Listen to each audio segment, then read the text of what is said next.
After the death of her husband, who left her with 4 children, Sheila Kawamara Mishambi did not consider remarrying or even having more children. Neither adopting a child was Kawamara's plan. Kawamara, who is also a former member of the East African Legislative Assembly, says the idea of adopting a child was conceived after her last-born child demanded a sibling. At the time I came in for adoption, I don't think it is something I personally wanted to do. It was my son, who was making 10 years old, who told me he didn't want to be the last born. So we came here looking for a brother. And at first I thought he would give up the idea. And when we came here, he saw so many babies and asked me if we could take 3.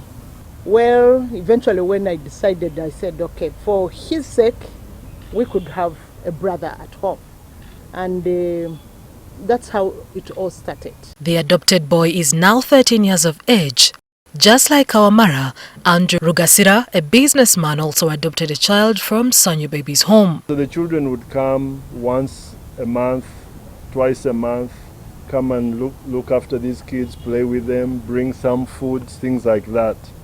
So as we kept doing it, I think from 2002, 2003, we began to realize that yes, it was good to show love and support and care, but it might even be better to go far. Then made a decision, and actually like Sheila's son, the children actually said, Daddy, we want a brother or a sister from Sanyu. Every child deserves a home and family to belong to. It is for that reason that many people walk into care homes like Sanyu Baby's home to adopt children. And imagine an 18-year-old child coming into the streets, not having known a parent, not having known the love of a family, and now trying to fend for their lives. How do they get an ID? How do they get a passport? How do they maneuver? But obviously with a family, with the parents, with that care, they're able to face the challenges in life a lot better.